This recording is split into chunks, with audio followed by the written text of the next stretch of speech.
Welcome to the enLIGHTenUP podcast. I am your host, Nicole Frolick, and I invite you to cozy up with me each week as I explore all aspects of the spiritual journey, spiritual biohacking, and expanding the mind beyond this reality. Remember that the collective awakening can start by planting one seed, so thanks for being such an amazing audience and sharing these shows with your family and friends. So without further ado, let's jump right into the episode and find out what we're discovering today. Hello, everyone. Welcome back to the enLIGHTenUP podcast. So happy to have you guys here, and I'm so happy to be having a returning guest, Tony Rodrigues. And it's so great to have you back on the show. How are you doing tonight? I'm good. It's a weekday thing for me, so it's kind of cool. And things have been good. It's been really busy for me in life, so it's good to be back. Good to see you. You look great. Oh, thank you. Thank you. So do you. And we're going to get into that beautiful artist rendition behind you. But Sure. For all of those of you who are new to Tony, maybe you haven't seen him or heard of him before, he is a whistleblower of the Secret Space Program. And he's got really authentic and genuine memory recall. His recounts of things that have happened are very much, just for me personally, Tony, I just feel like they have a very strong, I resonate a lot with it. There's a lot of truth that comes through. And it looks like the stream is going really well. Those of you in the live chat, can you just let me know? I think I fixed the video lag, which I'm really happy about. And so, Tony, you were last on the show about a year ago, and we had to we talked so long, we had to do 2 shows. And for those of you who want to go back and listen to those, because we're not going to go into all that information on this show, that was episode 123 and episode 124, okay? In Apple, Spotify, you can find it there. Now, we got some new memories we're going to talk about today, and some new stories you haven't told before.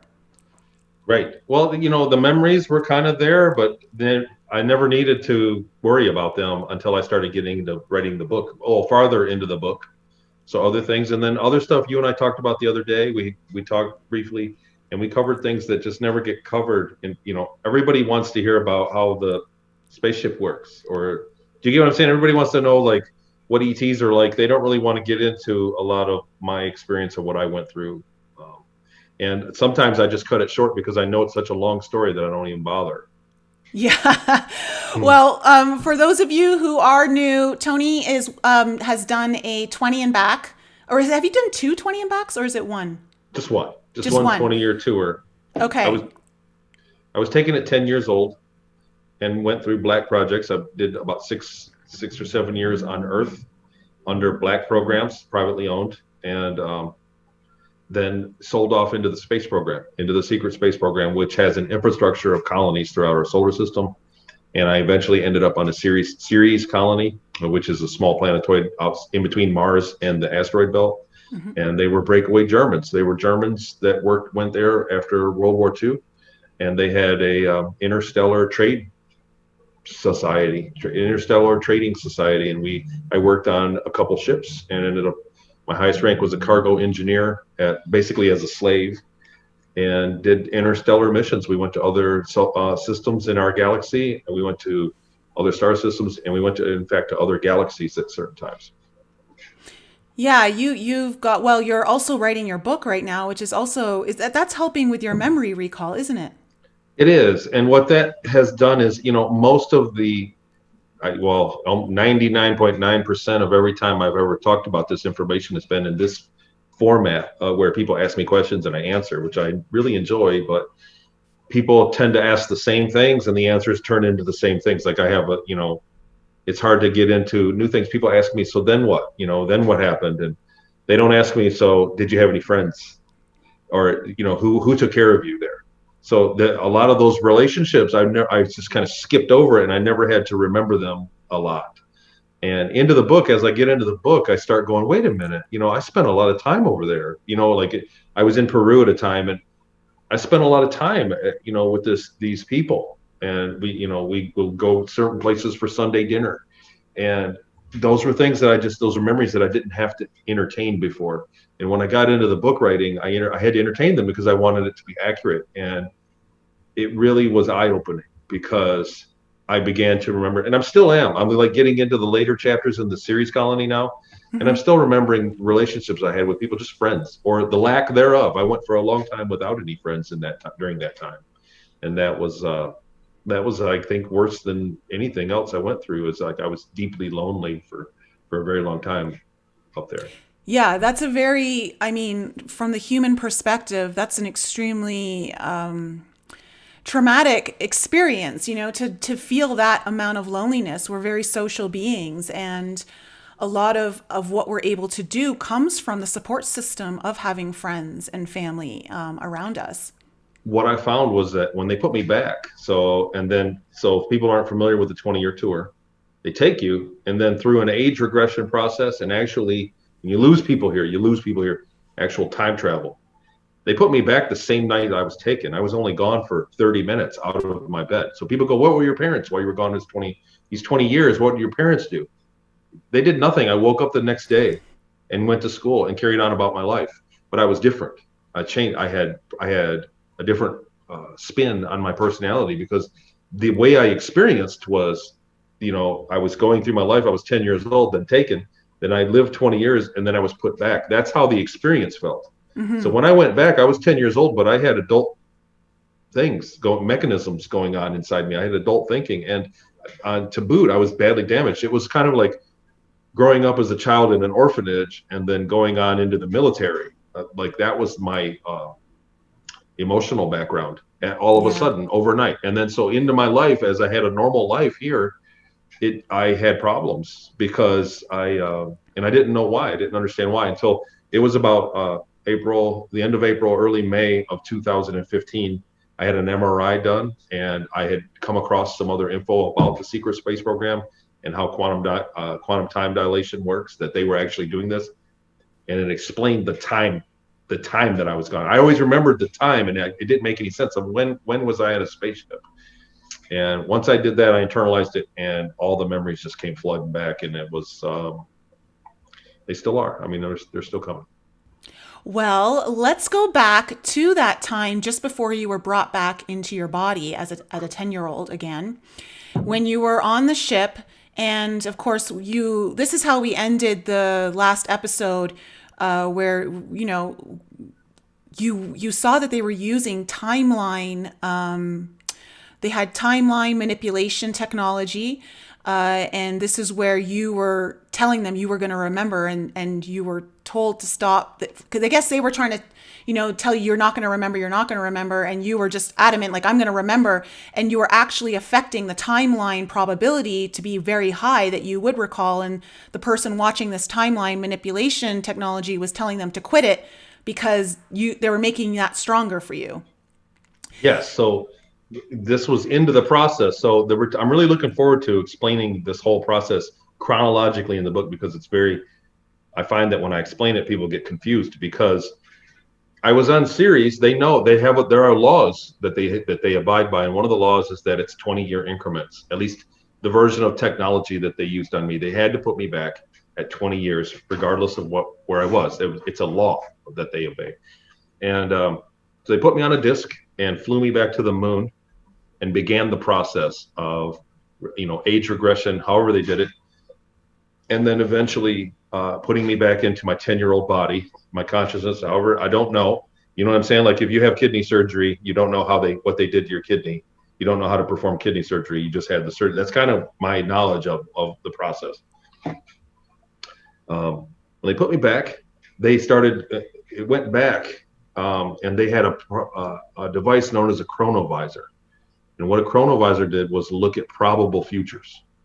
So I'm imagining at that time that I was already put back into 1982, and they were going, and this is on a moon base, and they were going into probable futures to double check because I was rebellious the entire time, and I kept saying, I'm going to remember this, I'm not going to forget. They put me through stations before they put me back into the 10-year-old body that were like hypnosis, like a booth, like an arcade game that you sit inside. That was hypnosis, and they programmed things away. Like certain things took, like the one thing just strictly made you forget names, and then you'd go to the next stage. They take you out of that, put you in the next one, and it strictly made you forget faces. And they slowly chipped away by hypnosis, by whatever technology, They chipped away at your memories. But the whole time I kept saying, you guys, so what? So I don't have to remember their face. I'm still going to remember you, you ugly mug. You know, like I was combatant during that process. I didn't want to go back. And when he saw there was a chronovisor and he was looking at probable futures, and every one of them, the number wasn't satisfactory that they were going to erase my memory. It kept coming up. And so they Now, put when me that, through. yeah, now when that happens, you're supposed to get a lobotomy. So what happened was it was the layout of the place was like kind of like a hospital, like an upper level of a hospital. There were hallways, and it was kind of that vibe of construction, you know, like it was just like being in a hospital, but they were ETs. They were grays and whites and reptiles that were there. And he said, "Look, you guys knock it off." They were picking on me. They were said, "Do you remember anything?" And at that point, I'd woke up and I had my memories back of my mom and dad, and I was back to myself, my 10-year-old self. Like I didn't have memory of the 20 and back, but I could, you know. And they said, "So do you remember what happened?" And I said, "Well, you guys just took me out of my bed," and they all started laughing. They laughed, and it made me angry. It made me livid. I said, "I'm gonna remember this." I didn't know what they were laughing about really. I said, "I'm gonna remember this," and I said, "In Jesus' name," because my mom had taught me that. I said this in other interviews, but my mom had taught me that like a week before, that if you ask for anything, if you ask Jesus for something, she's a very religious lady and very good person, my mom. And she taught me that. She was teaching me religion. I was 10 years old at the time. So she taught me that, and I did that. And it affected the chronovisor. The guy watching the chronovisor actually was like, "Guys, knock it off. We're all going to get in trouble for this." It was okay, but now he's going to remember.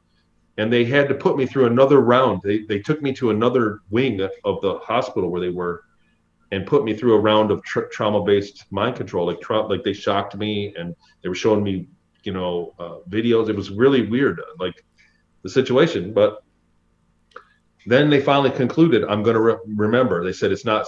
Take him to get a lobotomy." And that there was a reptile that escorted me, and he said, "Look, if this one doesn't work, they're going to lobotomize you, and you're going to be crippled for the rest of your life. You're going to go back and you're going to not be able to think right. They're going to give you a surgery, and you're going to wake up in your bed tomorrow morning and be crippled, be mentally handicapped. So just go with it, whatever they try to do with you." And then so they put me through that, and again it didn't work. So they were like, "He's gonna just take him. He's going to go to surgery then." He's going to get the surgery. And then he was bummed about it. I got to say that the reptilian, he was a short reptilian. He was visibly upset. He liked me. We had joked around. I had spent the day with him basically. And you know, he was the security. He was short and very, very strong. And he was my security guy that took me around from my chaperone. And we got along. We cracked jokes and stuff. And he was visibly upset that he had to take me there. But we walked down the hall, just like in a hospital, and we walked down to another wing of it. And when we got to the window, there was a gray there, and a very more like the robotic kind of grays. And he turned me in, and he said, "What's his number?" And he told him my number. There was a number he gave. And he said, "Well, there's no record of him. So just, if it doesn't matter if he does remember, because there's no record, he can say, it doesn't even matter if he remembers because he's not in the system. There's no record of him." Which is huge. Now, Which this was is huge. Now, you've never been able to discuss how that came to be and why that happened. So, this is where some of the new stuff is going to come in. And I was so excited to hear your story because it's really cool. It's pretty personal. Yeah. I was saving it for the book all along, but it's turning pertinent. You know, where the times are flying, we're going to get disclosure here, and it's turning pertinent. So it's a kind of it's a personal story. But back on Ceres, you know, in my last year, about a year before I left, but you know, my 19th year, I was going regular. So I got to I was a slave technically, and was promoted to the point where I had a small amount of money that I got paid every week, and I had access to the travel system, to the train system. It's a couple bucks for a day pass, $4 or something, and I could ride around Ceres. This is the artist rendition of some of the Ceres caves behind me. And sorry, I got white in my hair, and it kind of chops me off. But we're in my garage, and it's actually better to look at that, you know, than the mess I got going on here. Uh, but I would drive, and I eventually had a relationship. I would go, and I ended up in the red light district once because they pulled a joke on me and told me to go there. I had no idea what it was, and I was able to go and be a placeholder in one of the establishments there. And I would spend my days there. I didn't have money to buy anything. I would go there and drink lemon water and just sit at What's a a table. placeholder? What's a placeholder? Well, what happened was one of the girls, so it was a like a strip club, but it was a strip club with the ability to purchase a girl to as a in a brothel, as a prostitution. It was like a red light district, but there were girls that would dance and they would go around and hang out with everybody. It was a bar, and then you could purchase them if you had enough money. You could take them. There was and you could uh, there was prostitution going on there. So what happened was one of the girl there was the owner was a 9 foot tall ET. All the managers of the shops in that area, and for most of the places, I think for most of the series, when the Germans showed up, they had authority over him. But they were all the managers. They were like 9 feet tall. He had hair, really weird beady eyes, and kind of like an odd shape, like an egg shape. But and then they stayed. They had low gravity wherever they were. But there was one booth in the whole place. So he stayed in his cubicle. He had like an office, like a desk, and it had low gravity. So he stayed there. He didn't want to leave there. And there was one table that he couldn't see from where he was. He could see like part of the table. And I guess prior to me coming there, a girl had been assaulted in that table and got hurt really bad. She got something bad, very bad happened to her. And so he told me I could stay and sit in that table until the place filled up. So that way nobody would sit there. I was a placeholder for that table. That's what that was. And Okay. I had been assaulted outside the place, and that's how I got in there. And one of the girls saw me get beat up and brought me in, and they helped me get back to my base, and so I didn't get in trouble. And when I went back, I had borrowed money. When I went back, I paid him back. He thought I'd never pay him back. He gave me money for a train ride, and I came back and paid him back. And the girls asked, if I could come and just sit there, and because I was a slave as they were. So I kind of got along with them. I eventually formed a relationship with one of them, and I loved her very much. And Were these other people from Earth, or like yes, women from Earth? Okay. yes, Were they only women from Earth, or were there other? yes, Okay. yep. There were not ET women that were being used for that purpose. They were humans, and they Okay. were taken from Earth. They were in the same situation. They didn't remember their life, but they had been taken from Earth, and they were on a 20-year tour. Everybody knew how long they had been taken, and everybody kind of like the day you were returning was kind of like a big deal, like a birthday. Like we would celebrate a birthday. It was kind of like your day that you go back. That whole couple weeks. Some people celebrated it for a couple weeks, and everybody Okay. would do their work for them. Everybody would your load would lighten up in your last week or so. And but they were aware of how long they were in there, and so during that time, my girlfriend, and this is stuff I don't talk about. I don't really, you know what I mean? Like this is personal. I mean, but during that time, my girlfriend and I we loved each other, and we were very sexually attracted. And we couldn't be together. He wouldn't let it. He was the manager. He said, no, don't even touch it. You can sit next to him. You know what I mean? Like we kissed and stuff, but we really couldn't be together. And so we had worked it out. We knew how long I was going to stay. We knew I had a year to go and how much money, and I could come and I could visit 3 to 4 times a week and save the rest of the money. And I was going to pay for her right in my last week or so to go to, you know what I'm saying? We were going to have sex, and then I was going to go home. And she was going to stay. She was only in like 7 years. I was in Okay. 19 years already, and she was in like 7 years. So she stayed another 13 years after I left, doing whatever. God knows where she ended up. But one day, the ship did a profit sharing between the officers, and when the ship there was a money system on missions that the ship trade missions that the ship did, and there would be bonuses. And one day I got like a $40 bonus, and when I would travel from the hangar to the trains, you know what I mean? There were several different ways, but one way was kind of more scenic, and it was a longer walk. When I would go that way, there was a shop area that was a rental space there for shop that kept changing. One day it was a restaurant, next day it was like a store, and then it closed and it would be, for you know what I mean, empty. and they had set up, and there was commercials playing on the wall outside of it.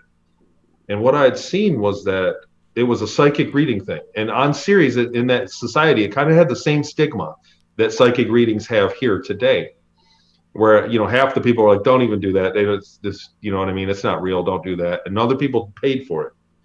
But I looked, and it was about $40 on, you know, the same amount of money that I had gotten in a bonus. So it didn't affect my schedule with her, Okay. you get what I mean? Yeah, So I yeah, yeah, thought, yeah. and the technique that they did, they were hybrid, like they looked like gray human little girls, you know, like little 10 or 12-year-old girls. It's in the commercial. It was a commercial, and they showed them laying on a table giving readings, but they were not humans. They were like they had hair, and they looked more like a gray. And that was the commercial. It showed an IV bag, and that's what I did in my first year. My first couple years was intuitive work in Peru, and they would give us an IV. You know, that's in our. I think we covered that in our other Yes, yes. In the first episode we did on how 123. that all went. So that's how I knew it was real. And I looked at that and I went, "Whoa, this is real. This is exactly what they used to do to me." And it was the same technique. Like they were drugging these girls, and it was borderline, like even for Ceres colony, even for that kind of culture, it was borderline illegal. Like it was Okay. very frowned upon, and he got shut down and kicked out of there. They were only there for like a week, and then they shut them. They shut that down. So you So managed to get there before they got shut I down. walked in. I walked by it one day, and then I got paid the extra money. And then the third time I went by it, I said, I got to do this. You know, I went home. What it was is I went home and I laid in bed all night long and kept thinking about it. And I was like, I want to know what it's like to be on. I've got to see what it's like to be on the other side. And then I thought about it. It was kind of a sign that the money was the same. That money kind of randomly came into my life, and it was the same price basically. And A I wanted to know. synchronicity. There was a synchronicity, exactly. Yeah. There was, and I wanted to know what it was like to be the person not under. Do you get what I'm saying? Like I was in my early years, you know, 10 until like almost 13, 10, 11, 12. That's what I was doing.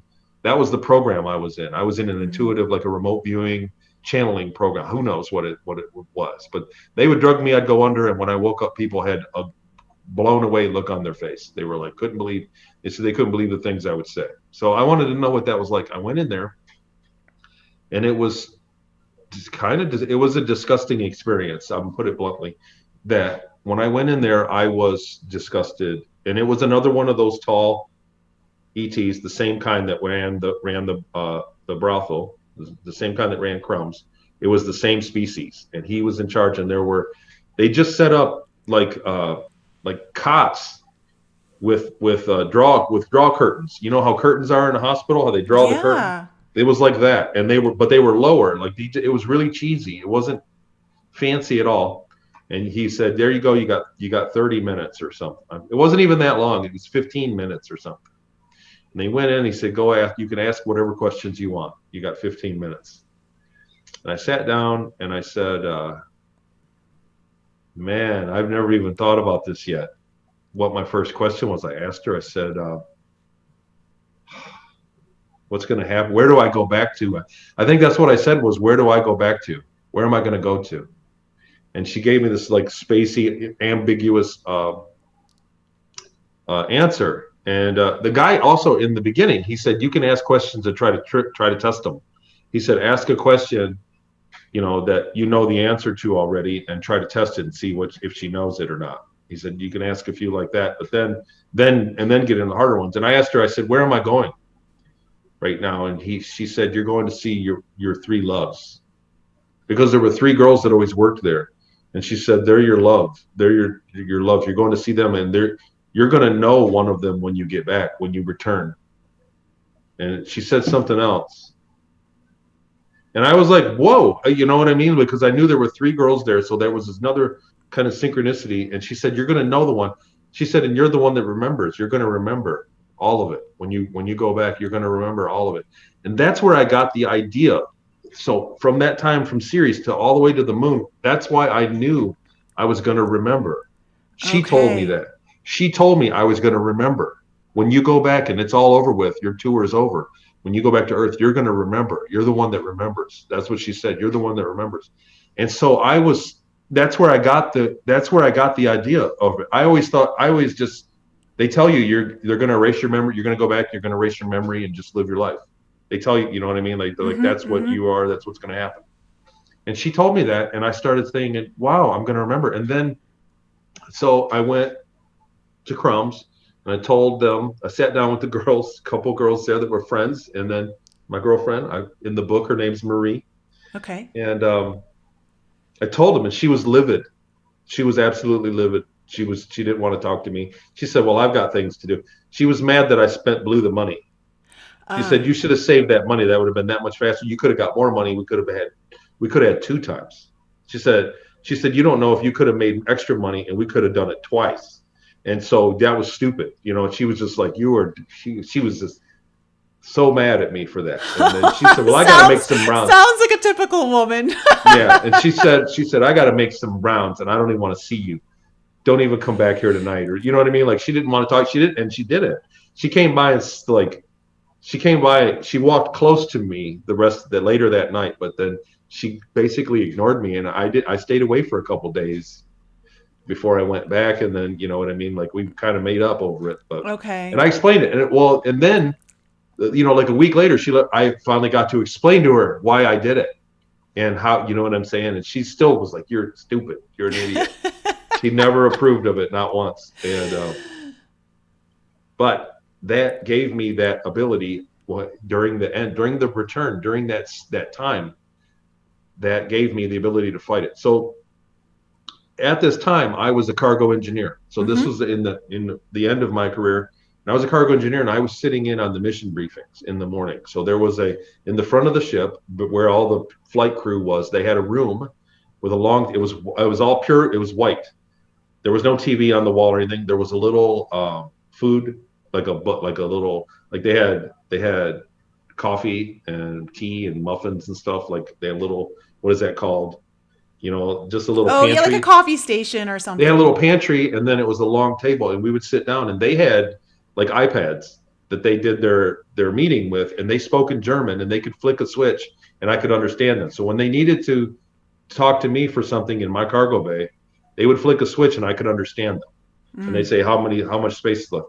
But they would always say, like, what'd you guys do over the weekend? Or what did you do? Tell me what you guys did. They would turn on the thing. And I told them that I went to a psychic. And of course, they, you know what I'm saying? Like, they always 3 or 4 of the guys always picked on me. But the captain had me stay after the meeting. He said, you know, Gerusted, stay. You'll stay here a minute. And everybody got excused from the meeting. And I said, you know, I don't want to be late to report mine. He said, don't worry about it. I'll take care of it. And he asked me about the psychic. And he said, what did they tell you?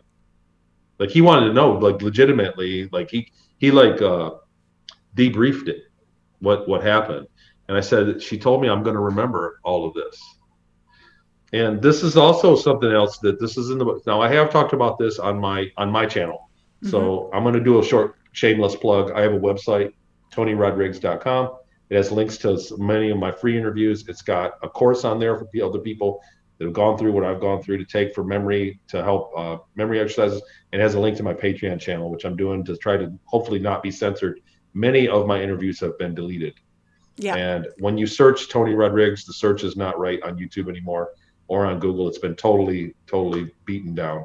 Yeah. So I'm gonna put a plug there. So there's Tony Rodrigues. No, absolutely. And thank you, Kat, in the live chat for dropping all of his links in the live chat there.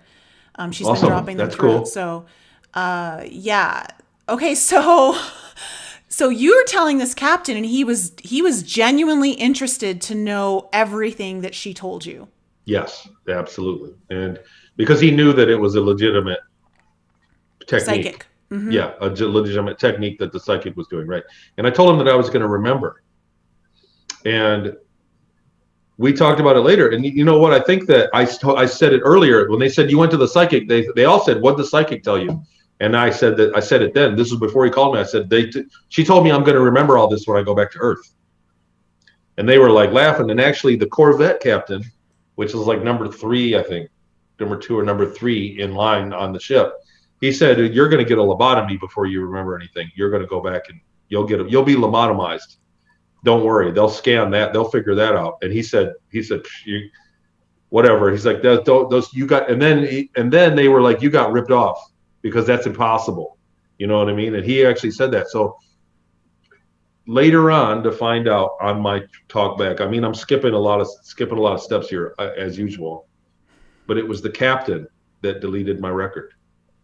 It was the captain, and what he did was he used one of our missions. He made sure that I was on a mission that was high risk, and it had a security clearance that let him delete our records. So it was a mission where we interacted with another species, and if we would have got caught, they didn't want it to get tracked back to the Ceres colony.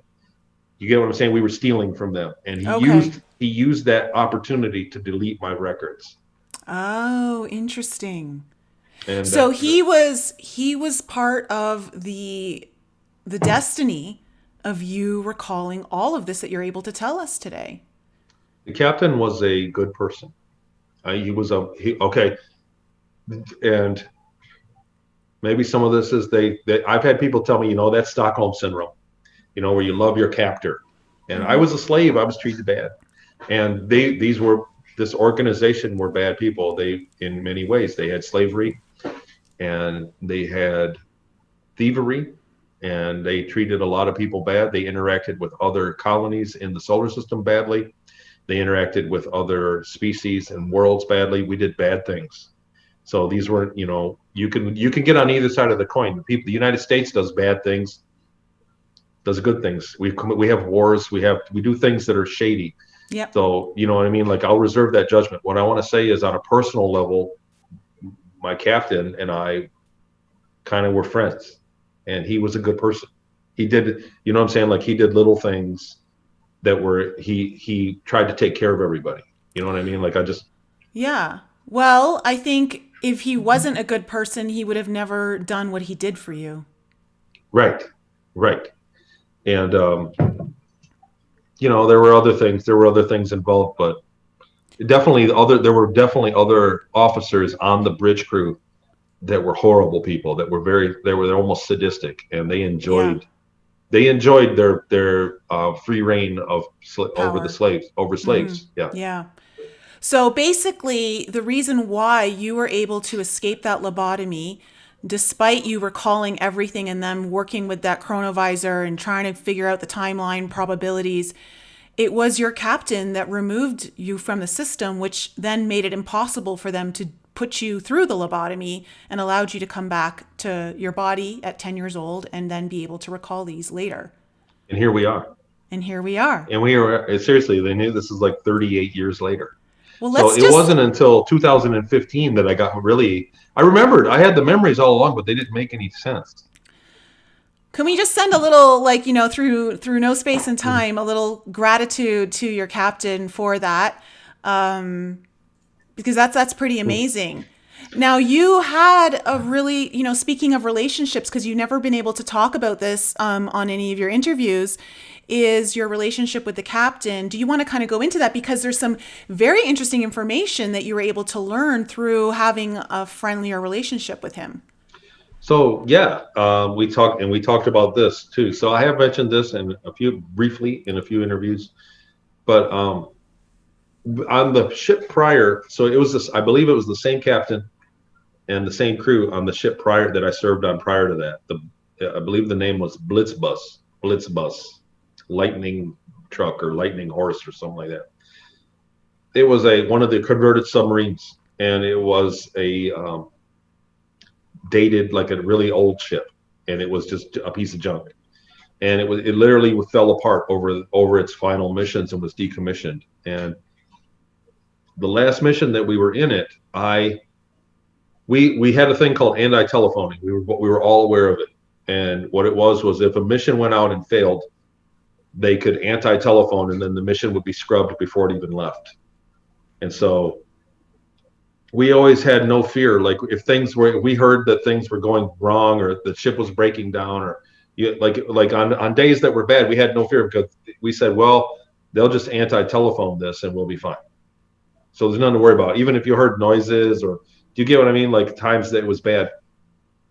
And one of those days I thought it was going to happen, and there was a large valve that you would climb up, and there was radioactive water that would pass through it, and it was a very large pipe. Like I could climb up in it, and back then I was probably 160 pounds, 170 pounds, and much smaller than today, sadly. But you could climb up inside it, and we took a wrench, and you could pry the valve and tap on it, and the valve would close, and then they could engage whatever that did. I had no idea what system it was, what it did, nothing. I got orders over the intercom to go up there and close the valve. We always did it with two of us, because if you crawled up there, it was such a tight fit with your arm up in it, you couldn't get back out. Oh. And you had to have somebody grab your feet and pull you out. And that guy wasn't there that day. My coworker wasn't there. So they kept coming. I said, I can't do it. I was on the intercom, and I said, I cannot do it. There's no one to pull me out. I'll get hurt. And so they didn't say anything. There was no, and usually they would threaten you with violent, to be shocked or disciplined. And he didn't say anything, and I thought that was odd. And then when they called back again, he sounded desperate, and you could hear people screaming kind of in the background. And this is the bridge I was listening to. You could hear like a situation going on, and they were desperately, and he was almost like, please, in a desperate, please get up there and do that. We need to engage, and I don't know what it was, but he said, please, you got to close that valve. And they sounded desperate. So then I thought, well, if anything bad happens, they'll just say on a telephone this. So it wasn't an act of heroic. I wasn't being heroic, but I thought, okay, I'm just going to go up there and do it. We'll see what happens, because, I'll go for it. And at the time it was out of the entire 20 years, it was a very low time, a very emotionally bad time. Like I was almost suicidal, because my lot in life was so bad at that time. It was my loneliest years. Those were my loneliest years. And so I crawled up in that pipe and I tapped it, and something happened. And so then I got burnt very badly. It was steam. It was like radioactive steam. I got my face burnt. This whole arm was burnt very badly. And I thought I was going to die right there. Later on, I don't know how long, but I had a hard time breathing. I kind of, I don't want to say I was totally unconscious, but I felt like, like I was trying to sleep, I was in shock from the pain. And, but later on, after maybe 20, 30 minutes, I don't know how long the time passed, they pulled me out. And I remember freezing, because I was burnt badly, like blistered, like badly burnt. And I remember shivering on the floor, and they left me there. And the captain came down, and one of the officers said, "It's too bad you're going to finish out your tour looking like that, because they're not going to spend the money on a slave like you.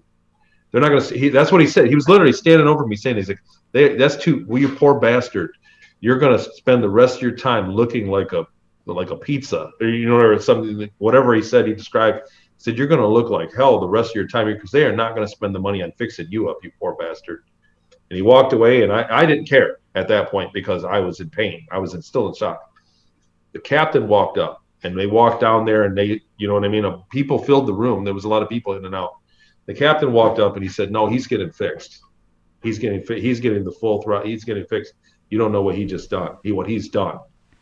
And they decommissioned the ship after that. That was like the last, that was the last real deep space mission that ship did. They decommissioned it. And so I got fixed up. It was a day. They took me to the hospital, and the next day I was fine. I don't know how they did it. They clone you or put you in, and who knows? I didn't witness the thing, but I was fixed like that, and back to normal. My hand was fine. One day I was in great pain, and they took me to the hospital, and whatever the system they did, and I woke up and I was just back to normal. I was good, right as rain, like the next day. Makes you wonder about like the healing chamber technology that, we hear about and what's available. Like it can be instantaneous like that. I didn't witness it, but I think it was part of the cloning. I think they clone you. And I think it's consciousness transference. I think that's really so they clone you, and then your consciousness goes into a new clone. Like it's a brand new body. Exactly. Yeah. They can print a body. That's my guess. I don't, like I said, I didn't witness it. You know what I mean? I was asleep. I was out.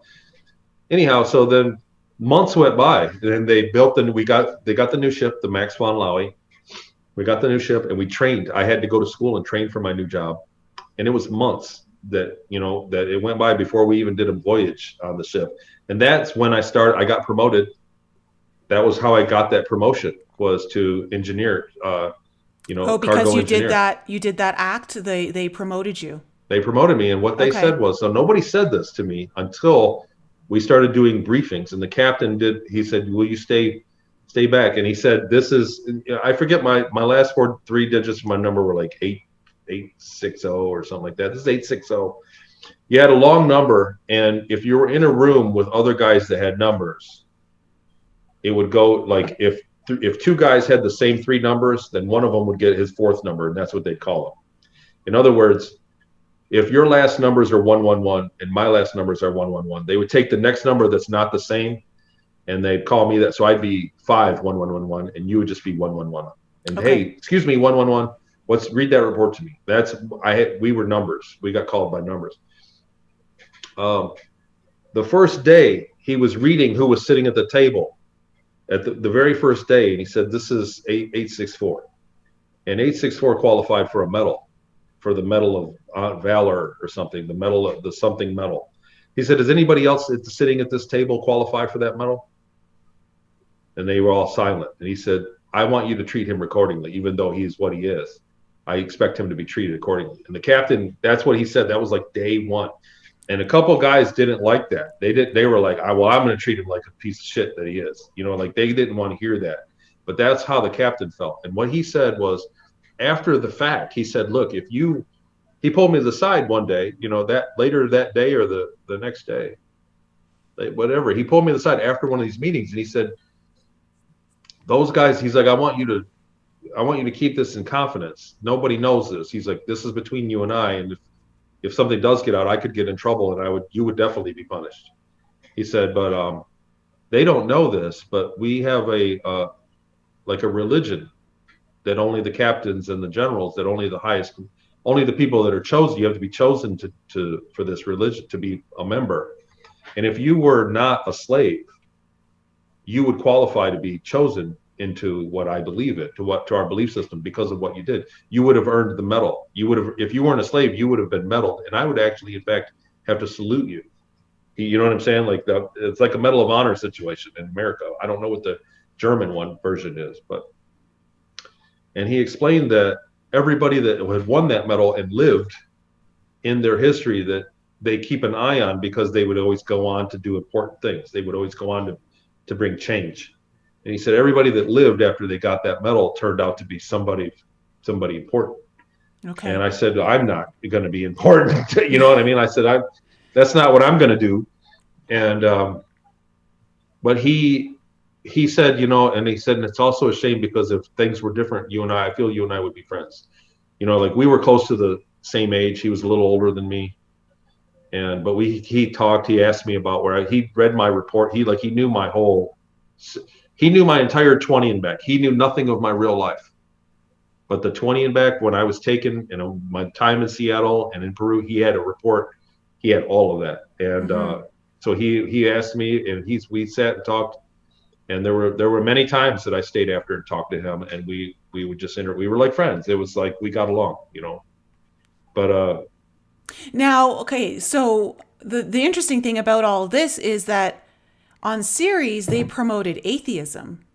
they did, in fact, system wide. Even the Americans on Mars did too. But it was, and they would always say, well, if you believe in God, have God take you away from this place. Have God get you out of your work you got to do right now. Like they always did that. It was atheism. It was kind of like every man for himself. There's no afterlife. There's no nothing. And that's what they pushed. And so he was actually part of a creator God religion. Like he believed in creation. Okay, so although that's what they were pushing all across that planet, the higher ups in command actually had a religion. Yes. That's very interesting. Right.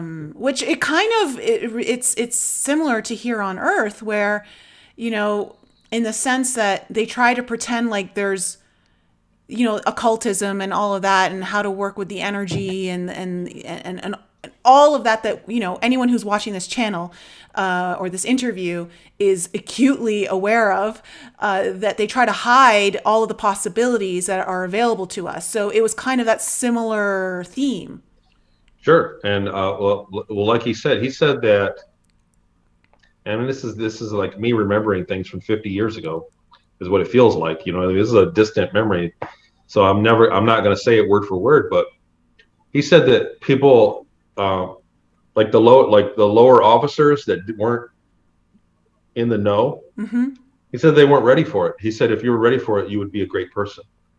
He said we believe that, you know what I'm saying, somebody that's ready to participate in their religion has to be a great person in the first place. If you're not, because he said people have to incarnate several times before they get a lifetime that's worth even joining us. Like he believed in that. He worded it like that, and I was totally lost. I was totally like, he was talking Greek to me with what he was saying. It didn't make any sense then, but it does now, because I have a free mind. Yeah. Excuse me, a freer mind. Yeah. And what I did, I was a very damaged person during the 20 and back. I was very damaged, and I had been abused greatly throughout the slavery aspect of it. So I didn't really understand what he was getting at. But again, so I didn't have a cell phone. Do you get what I'm saying? Like I didn't have an iPad or I didn't have an electric device. When I went home, which was like a prison, I would lay in my bed for hours in the dark. I didn't even have a light switch. I couldn't turn the light on and off if I wanted. When you got in there, and even if you came in late at night, they would turn your light on for 5 minutes, and so you could go to your room and then lay in bed, get in the sheets, and then the light would cut out with a timer. And I would just sit there and think. And that day, I remember that I thought about the things he said to me quite a bit. It was profound, you know what I mean? Because it was like he let me in on something that was way above what everybody else who had been running me ragged, people that had been running me into the ground. It was things that were above them. It was knowledge that was above them. So it was really liberating in that regard. This is just bringing us into a topic that, you and I hadn't talked about when we spoke on Sunday, but it's just something it's been running through my mind, with everything that's going on in our current world, to this day, everything that we're witnessing happening, all of the manipulation, all of the fraud that we're seeing coming out. And then, of course, the media is trying to gaslight everyone. It just goes to show you how powerful knowledge is. Literally, it's more powerful than money, because you could have a lot of money, but if you don't know how to use it or you don't have the right knowledge, you're useless with it. The money's useless to you. If you're going into battle and you don't have proper knowledge of what's happening, you could make 1,000 errors and lose the war. Knowledge is the most important thing we could ever have. It's the most powerful thing, and that's the very thing that is trying to be suppressed from all of us right now. Absolutely. And what you see now, when you see, I'm on Facebook a lot, and sadly it's turned political most of the time. But I think when you talk about politics now, what you're seeing is half of the people are not fooled by the media, and the other half are fooled by it. And they parrot, when you get into a discussion and half of their discussion is quotes from the media. Mm-hmm. They're things that the media quoted, and that, what I mean? You can't get through because they're so sure of themselves, because the media is this authority figure that people believe, and half the people don't fall for it and half the people are, and it's like we're seeing it. And you got to think though, and here's my ray of hope that I think about is that 15, 20 years ago, everybody believed the media. We all did. We all just looked at it, and that was how it was. The Gulf War, you know what I'm saying? When that all happened, 9/11, a lot of people, you only had a few people that were like, man, that was staged, and everybody believed it and went along with it. Now, you know what I'm saying? Now there are millions and millions and millions of people, and when people call them normals, people that are not into psychic stuff, people that are not star seeds, or you know what I'm saying? Like people that just are normal. and they don't believe it either. So it's growing. You know what I'm saying? The freedom from that is growing, is expanding. So that's my ray of hope. Yeah, and I think what we're seeing today, and I'm just being a little careful with words here, but that voting event that took place a couple weeks ago. The whole election. Yeah, it's like that. I feel this is the tipping point. What I'm sensing is that this is the tipping point that's going to really wake up a larger percentage en masse to what's really going on. And this was necessary to happen. And, you know, as a traumatized society, we often need very traumatic events to wake us up. It's just our programming. You know, we don't listen until it gets really bad. Well, and the other thing is a lot of the kids now, and when I say kids, to me, you know, I'm like 40. I'll be 49 in a couple months. I'm feeling old. But when I say kids, I mean, you know, the 25, you know, even under 30 to me is very young. But the 25 and under crowd, you can tell that they get their entertainment from just a few sources because they're all in the same kind of pop culture going on. What they're going to get, no matter what happens with the election, no matter what happens, what they're going to get now that they didn't have, that we have as older people, is a point of reference. And you know what I mean? Like, I don't want to use names, but I will say the president of the United States, for me, has a different point of reference because I grew up, he was in the news all the time. He was a celebrity and all that. The kids nowadays that are 23 years old, they have no point of reference. They don't know him from a hole in the wall. He's just some guy. He's just some guy. So they don't have a point of reference. So they believe everything that was told about him 100% verbatim because they don't have, and we have a point of reference. It's like when I hear certain things about the president, I'm like, that's not right because he's never been like that. You get what I'm saying? Like that would have came out 30 years ago when he was on the news. So the kids nowadays, no matter what happens with the election, they're going to have a point of reference. And in 5 years, 10 years, they're going to lose. What it is the barrier that it took us, the masses of the older folks, to not believe the media, this generation is going to breach that barrier much quicker. You get what I'm saying? They're gonna not be 45 when they figure out that the media is bullshit. Excuse my language. It's okay. They're going to be 30 and 35 and they're going to figure it out. You get what I'm saying? Like the media is losing traction. No matter what happens, no matter what they do, they're in a sinking ship as far as the controlling us. Oh, and it's sinking fast. Yep. Like they've already hit the Titanic. The Titanic's already hit. They've already hit the iceberg. Yeah. Yeah. They have hit the iceberg. Yeah.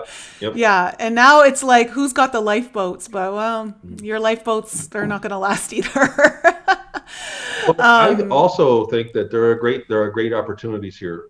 I keep looking down at us, but I'll look at the camera. I think there are great opportunities here for everybody because we need new media. We need a new. What do you call it? What are the Associated Press? We need a new Associated Press. We need a new press, and one that doesn't think they're God. Media. Just one that's originally that has a fear of being in trouble for lying. That's all it takes. Yeah, they just have to have a fear. Yeah. The media used to get charged money if they lied. If they got caught lying, they got fined, and they got rid of that in the end of the Reagan administration. They legislated that away, and they waited a couple 20 years before they really went off bonkers with it. Yeah. And then now there's social media too, so they kind of need to be reined in. We need new social media giants that are concerned with our freedom of speech, that are more constitutional. So this is a great opportunity. These are good times. It is. I have a question for you from the chat from Free Range Brain. Free Range Brain would like to know, does the current president, and the letter that's number 17, I just don't want to say it out loud. Yeah, let's not get in trouble. Have access to time travel technology? So they did it in the past, but from everything I've heard, that yes. And this, okay, so let me phrase it like this. In my opinion, right? Mm-hmm. So I have to put a disclaimer there. Yeah. There are many things that have happened to me since coming forward. And there are things that I've learned, and I really am not supposed to talk about some of them. So, in my opinion, the president has the ability to communicate with himself in the past, like the same way that we direct message. That the president has that ability. The president also has quantum time dilation. Certain presidents, excuse me, not all of them, certainly not all of them, but some presidents have access to quantum time dilation, and they do it in a much different way. So they're not getting a clone body and going back and being regressed. They're leaving and spending more time and then coming back in a short time later.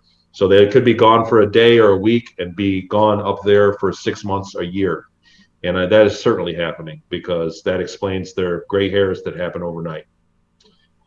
They have that ability. Many people in the Pentagon have that ability, and the corporations, people that are running defense corporations, and a lot of corporations that you wouldn't assume have access to that technology. They once you're at a certain level of I guess influence, then you have access to that technology. So yeah, the time travel technology, and more importantly, the ability to communicate into the future and past is getting easier. The same way that our computers are getting smaller for us, that technology got better for them. Okay. So when you say that these presidents are going for whatever, they're gone for maybe a day or a week and they go for 6 months or however long. Some of them. Yeah, some of them. Not all of them. What is it in your opinion that they're accessing, seeing, getting information on? Well, the Earth is a colony. It's no longer the Earth is no longer the primary residence of mankind. It's one of the colonies. So the Earth has become an Earth Colony Corporation, the same way that there's a Mars Colony Corporation and a Ceres Colony Corporation and an Enceladus Colony Corporation, and on and on and on. There are over hundreds of them in our solar system, corporations. And so they probably are going to Jupiter and meeting up with other leaders of these corporations as well. Or the moon. And okay. The moon has is somewhere that is, so the Ceres colony, I mean, I gotta kind of set this up and explain it. The Ceres colony didn't have, as far as I know, personal portal technology because of the power constraint. They were very obsessed with power output, and the ships ran. The stats of the ships were all about power output. So they had free energy, but there's only so much energy per generator that they could have. So the power output of the ship would determine how far it could go and how quickly it could make a portal to go there. And I guess one with a greater power output could make a portal that could go farther into the cosmos. Okay. And it would have to wait to kind of save up the power to jump back. There were combat ships that could jump several times before they would have to wait for they had more engines in them that generated power. The moon has an order of magnitude power greater than anything the Ceres colony had. So the moon has like an infinite power source inside of it that's millions of years old, that has great technology. So all the time travel, and the moon has personal teleporting. And because it takes a great deal of, when I was there, they explained it to me that it was an unimaginable amount of power. Like they can't even put it in a number. You know what I'm saying? The amount of energy that it takes to run the portal system that they had on the moon. But the moon, I guess, has an engine, a generator that's that powerful. Wow. Okay, I didn't know that. I've never heard that before. So, wow. Okay. Now, I know that you wanted to bring something up. Which one? Well, you wanted to get ahead of something. Yeah. Well, so there are other people that have come forward with my information, with space program information, space colonies, human colonies, and there's some rumors going around that there is a list of people that participated on that and that's going to be made public, and that some people aren't going to be on that list, and it'll be this huge debunking thing. And that's kind of why we're talking. You asked me that. That's kind of like it's been on my mind because I think it's a dangerous thing to assume. Number one, that the most secret organizations in the history of all mankind have everything in one list on one place. Do you get what I'm saying? Like that Yep. just Doesn't doesn't make that sense. is not legit, and there's no way that that could be number one. Number two, my experience that I went through, I always remembered that no one ever asked me about that. I would always talk about the return and the way that that worked out, and nobody would just ever ask me. So I just never talked. I never thought it was going to be pertinent information. But now it seems that there are certain people that are going to come forward and produce this list and say, "Well, you're not on this list, so you weren't in space." Uh, I wish that every time I check something out that it wouldn't pan out. I wish that what I remember going through in Seattle wouldn't have checked out by me going to Seattle and finding the damn house. Hmm. I wish that the town in Peru wasn't exactly like I remember it with the fishing ponds and everything, exactly like I remember it. I wish that things that were found on Ceres colony that NASA that confirmed exactly how I remember it, and on and on and on. I mean, it's just every time I check something out, it happens. Like it would be great if everything terrible that I remember never happened, but unfortunately, every time I check it out, it does. And so when that list comes out and when that happens, if they say that I haven't been in space in the 20 years that I remember and the life change that I remember that I went through after I went back, the suffrage that my regular life took on, um, I'm not going to let that go. I just won't take that as an answer because it's too real to me. Because I earned in the time that I went through that, the people that I met, the things that I experienced, and the life that I had to lead afterward, after being crippled emotionally by all that. I feel I've earned the right to speak about it publicly. I feel I've Hmm. earned it. Yep. And so for other whistleblowers to try to shoot me down, there are YouTube channels that are all about hating me and debunking Hmm. me. You know what I mean? Like, and it's everybody's right to be skeptical of me. Honestly, if we weren't skeptics about the things I say, it would be strange. It would be weird. Yeah, it would be weird. But to have other people just totally like fight me from the beginning, other people from the inside fight me from the beginning, it's so suspect and such a bad sign that it's just hard. It's kind of heartbreaking. You know what I mean? It's like say it ain't so, Joe. And so I think that's going to happen. I think there's going to be a list, and there's going to be there's going to be a big movement against me Well, in the future. let me say this to the audience who's listening right now. And you made a very good point there, Tony, that to think that there's one list that has it all, the smoking gun and all of that, just doesn't make any sense. It's not how anything like this caliber would ever work.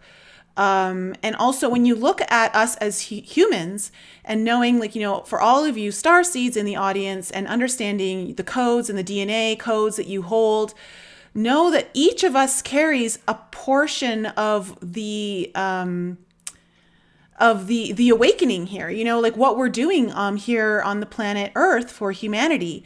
And that if only one person was here to really just kind of wake everyone up or heal the earth and liberate all of humanity, like all you do is you just take out that one person and it's done. It doesn't work that way. There has to be many. Wow. A lot of us are undercover. And that's why we hold all of these different codes within our DNA, numerous, like millions of us across the planet, because there can't just be one of us. So to think that Wow. there's one list, like honestly, when that comes out, guys, really think about that. Or just one whistleblower, just one account. Like what I saw was just one bit of it, and I wasn't a ranking person. I wasn't a special or important person for 20 years up there. I was a laborer. I was a worker.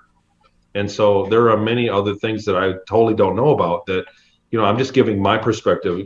I think that history should know that there was slavery. Like it seems to me like they'll try to hide that when they disclose. Like I think history needs to know that there was a great amount of slavery, that there was great, even though they were an advanced culture on Ceres colony, a intergalactic culture, that they were very primitive in that regard, that they used slave labor. Mm-hmm. And we're all part of a greater consciousness that doesn't need to experience things like that. In an advanced culture, in an advanced setting, I feel that I've had very smart people argue with me, but I say slavery is self-defeating. And because, what if you had a guy that had a gift, that just was never discovered and he was enslaved? What if Mozart never touched a piano, or, you know what I mean? Da Vinci never touched a paintbrush or got to the point where he could do things because he was enslaved from a young age. Do you get what I'm saying? It's self-defeating on a populace. Yeah. And so I feel that history should know that. And that's why that's why I still do this.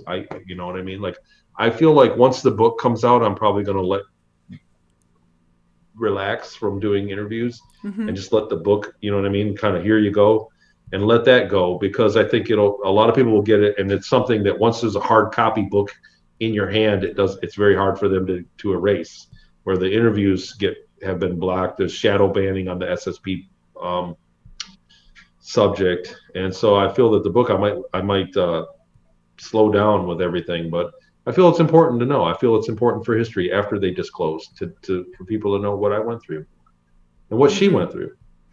Yeah. Yeah. And I think, I'll say this, and this is just, my personal opinion.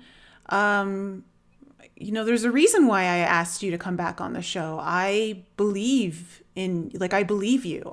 There's something within your story and just even your own energy field that really resonates a lot of truth.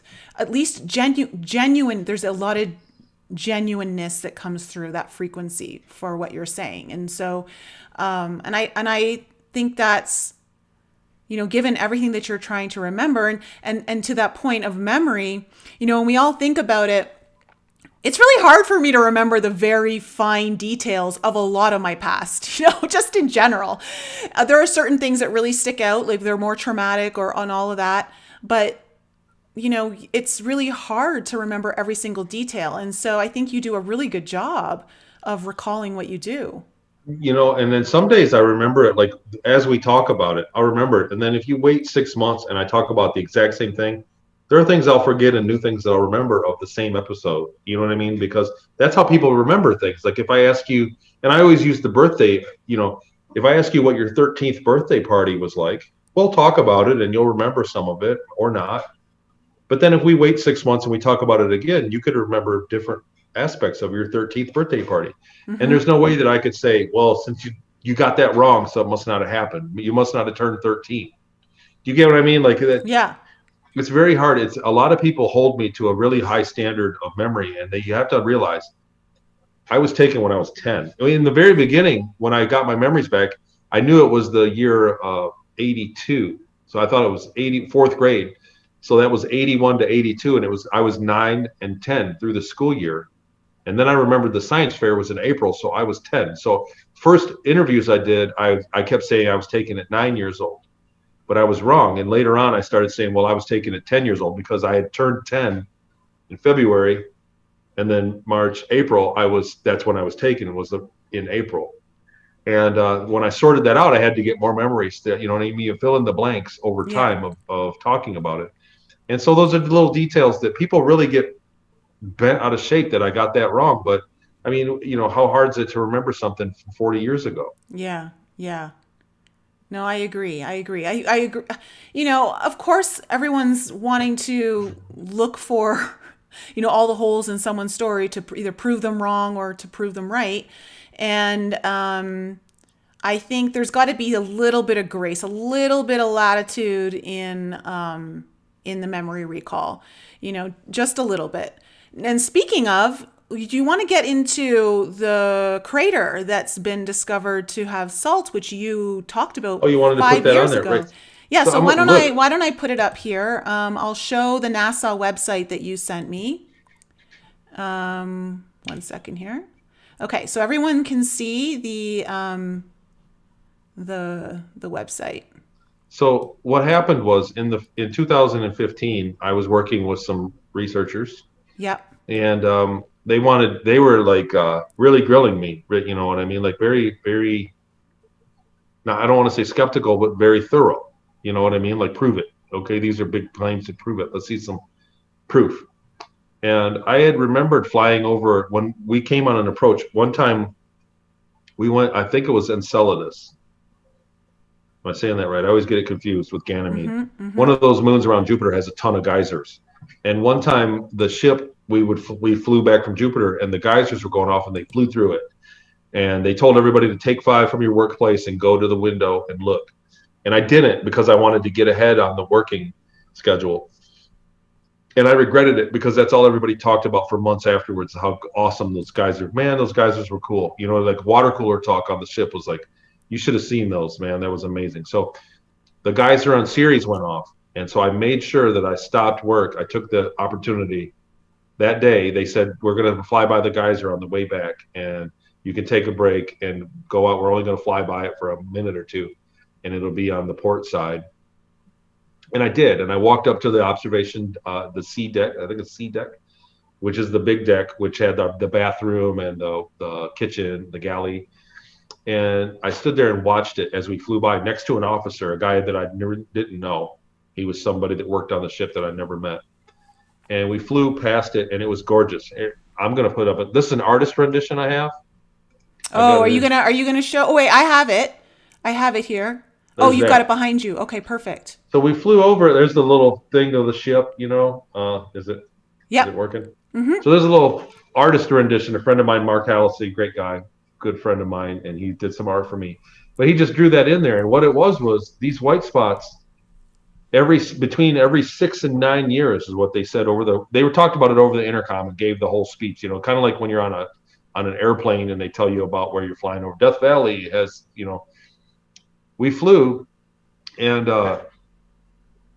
he said that it's random. They don't know what makes it. What they don't know, they didn't know what made it go off. But it was every 6 or 9 years, somewhere in there, in that range, that the geyser would go off for a few days, up to a week, and it would shoot water of 11 or 12 kilometers into the sky off Ceres, and the water would evaporate rapidly. It was gas. It looked like gas, but what was left over was salt, and it would snow back to the ground at different speeds. It was just absolutely stunning to watch.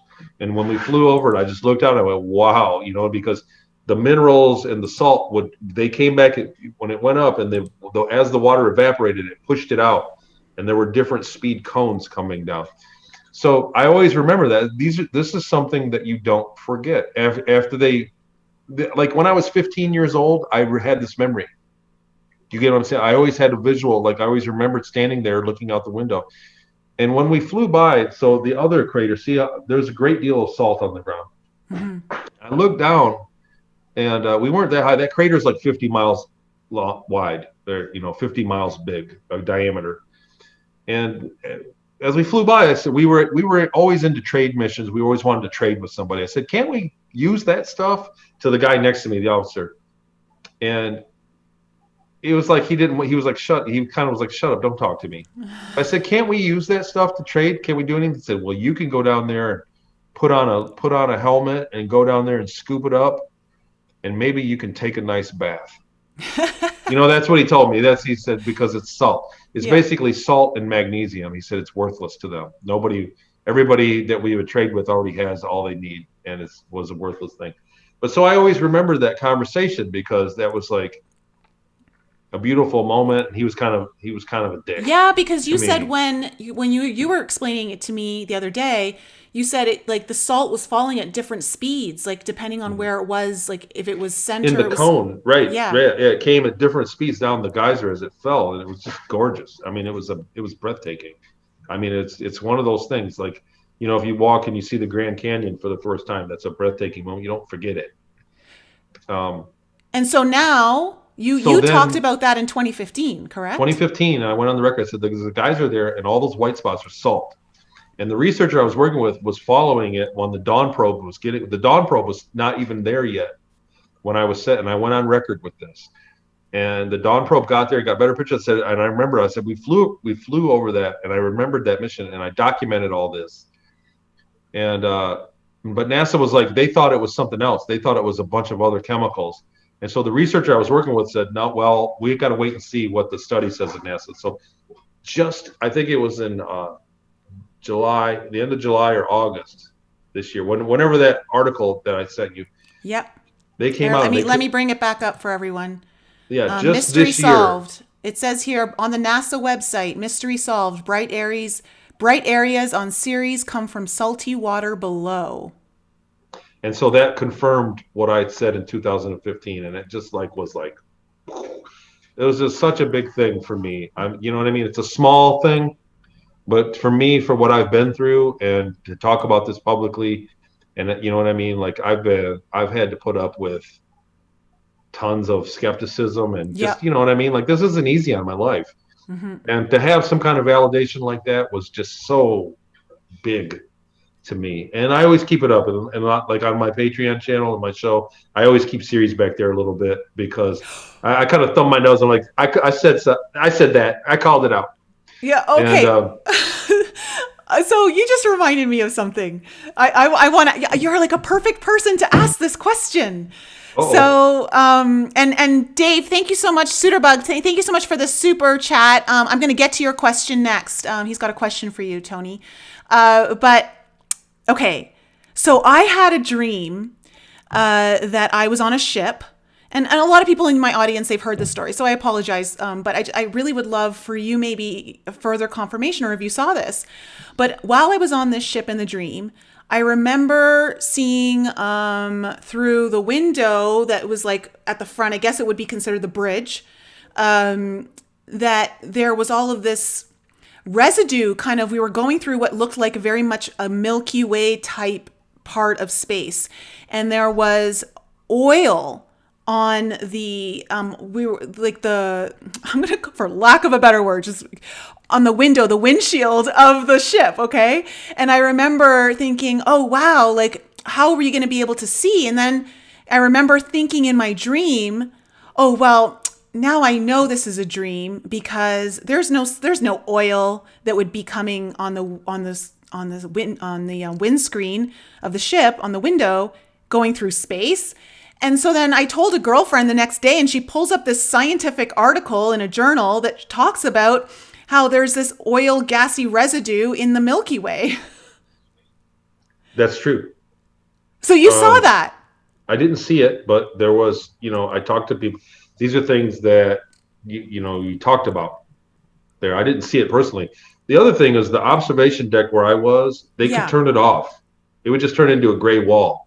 Oh. Like their windows, there were big porthole windows. I got some art. I got another artist rendition, but I don't have it up right now. I can show you later. But there were big portholes, big windows that were, 5 feet wide and super thick. It looked like the glass was like, 2 feet thick. And they could turn it off. It would just turn to solid gray. Boom. It looked like the wall. It would blend right in. And then they had another big one that was from ceiling to floor. That was a big observation area. Anyhow, there were times when it had to be clean. What happened was when they they would portal, and they had to stay outside of an atmosphere because it would freeze and the ship would get covered with part of the atmosphere, like a liquid. The ship would get covered with it. So they would always fly into space and then portal out, and portal into space and then fly into the atmosphere. And there were times that they went in the atmosphere and it would freeze. There would be atmosphere that would stick to the ship. So as far as the oil, there are regions. They always said there were regions of space. There were clouds that they went through, and they had to get there because there are space stations that are hiding in them. Oh, really? Yes, that they would build space stations out there because it's a big deal to not be seen in space. Yeah. Because you never know. It's like a forest. Really, it's like a forest. It's so vast. There are so many different civilizations that can access billions and billions of galaxies. So you never know who's going to fly by and if they're going to be hawkish on you or not. Like the Ceres colony, it was very common for colonies to conceal themselves, not because they were up to no good, but because you don't know who's going to fly by and just pop in and take whatever they want because they have more technology than you. So that's kind of like a common thing. So there are space stations that were in clouds that would have like an oil or some chemical, some heavy chemical. Yeah. Okay. And that allowed them to be hidden because most ships wouldn't want to go through that? Exactly. Okay. Because it's a big place, and if you're out in the open where you can be seen, Oh, you wow. know. Interesting that I had that dream then, because I remember I definitely felt like I was on mission. We were on mission and we were going towards another planet that was Earth-like. Yeah. That could Okay. be. Wow, that's so interesting. I'm so glad that you were able to give me that information. That helps me. Okay, so I have a question here from the chat from Sutterbug, and I'm just going to read you the question and exactly how he wrote it. Hey, Tony, have you made contact with others like Corey Good, or how many do you know of that have recovered their memories? That's a big question. I have made contact with a lot of guys that have whistleblown and come, you know what I mean? Like, with the exception of some of them, and I don't want to really. Corey's embroiled in a lot of lawsuits with people, so I kind of just don't Yeah. want to talk about him at all. Like, I wish him the best. I love his interviews. I don't watch him anymore. I don't watch because I don't want to mix other people's information with my information. Mm-hmm. It kind of clouds up the water. So I've never watched Emery Smith, not a stitch of it, and nothing against him, but just because I'm afraid of contaminating my own information. Sure, sure. That makes total Um, sense. I mean, other guys, I don't want to drop names, but there's a lot of them we talk with. I've phone called with a lot of guys, and it's nice because um, it's nice to meet somebody that wants to learn from me, to talk to. They want just as bad to talk to me as I want to talk to them, to Mm-hmm. kind of decompress it. It's a scary experience getting back hidden memories. It's a very scary thing for everybody, and so some whistleblowers that you might know about that I have talked to. But other people, I get contacted all the time. I still get contacted. And that's why on my website, I made an area for people to go to because I couldn't keep up with everybody. I couldn't keep up with it. So I've met a few thousand people that have memories, that have fragmented memories. Maybe not on the level that I have, but a lot of people have memories. And there's a few questions that I ask that usually can pan out and you can tell if it's real or not. And some people are just, you know, went through different programs. I was taken by humans and then went into like a Draco program. Mm-hmm. And so, like I said, you never know who's flying by that can come and take you. Billions and billions of societies have access to the earth. They can just fly in here. They're not, even though they're not supposed to, but they can fly in here and interact with people. There are many programs that are ETs that have different levels of technology and different reasons to interact with us. So that's why everybody's account that never matches up, and it sounds like gibberish. It's because they're being taken by different things. But I've had a few thousand people contact me, and that's why. And everybody kind of asks the same question: How do I polish my memories? How do I get more memories? And so that's why I made that course that's on my website. And a lot of people have taken it and given me some positive feedback.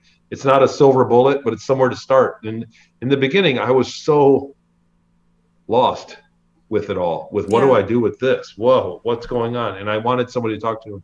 And so that my website kind of gives somebody, it's something. It's better than nothing.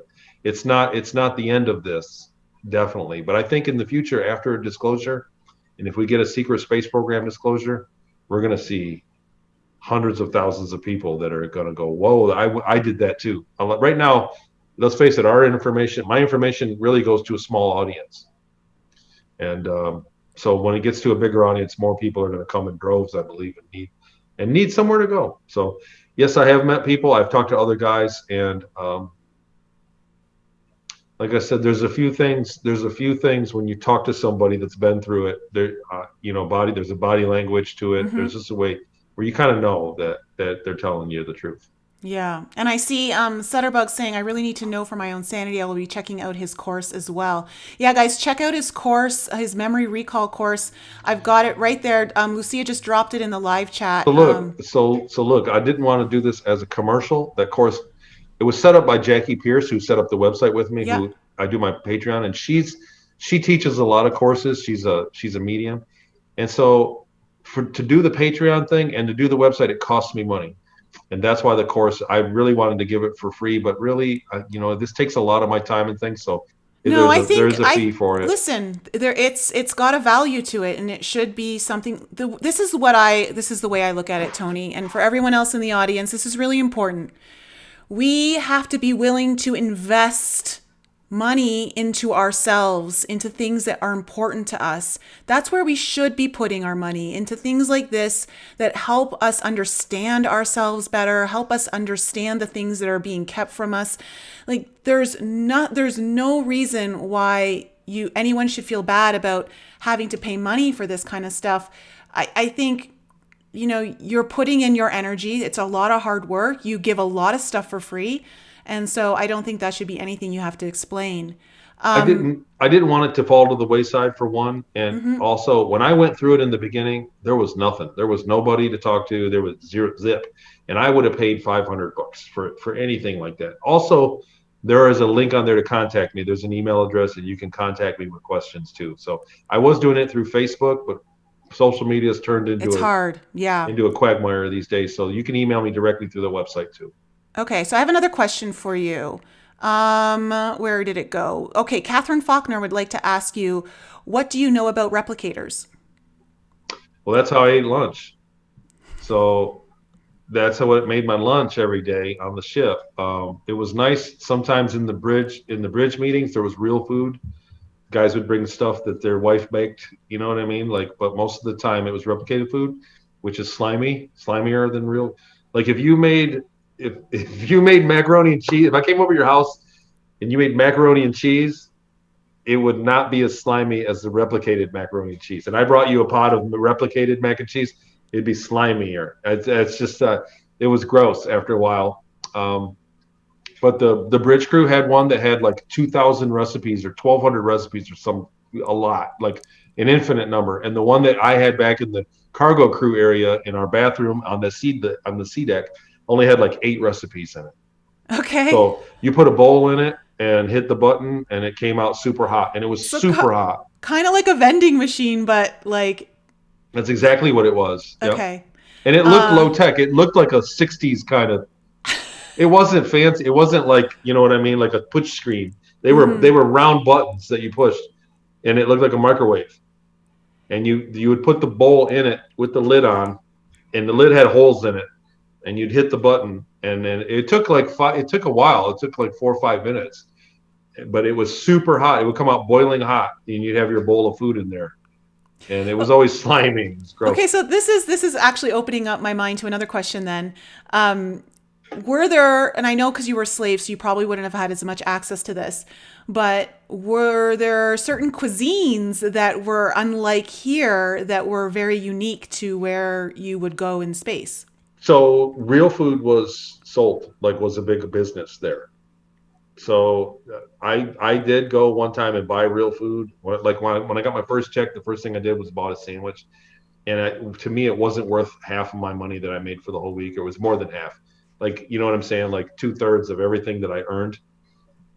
And so I never bought food. It was just too expensive for me for what I got paid. I got paid like $20 a week. It was just more, it was more of an allowance because they liked me, you know what I'm saying? Like they because I was not an officer, but I was in the officer's room. So they threw me a little crumb of $20 a week. So I didn't buy food, but it was a big business there on Ceres.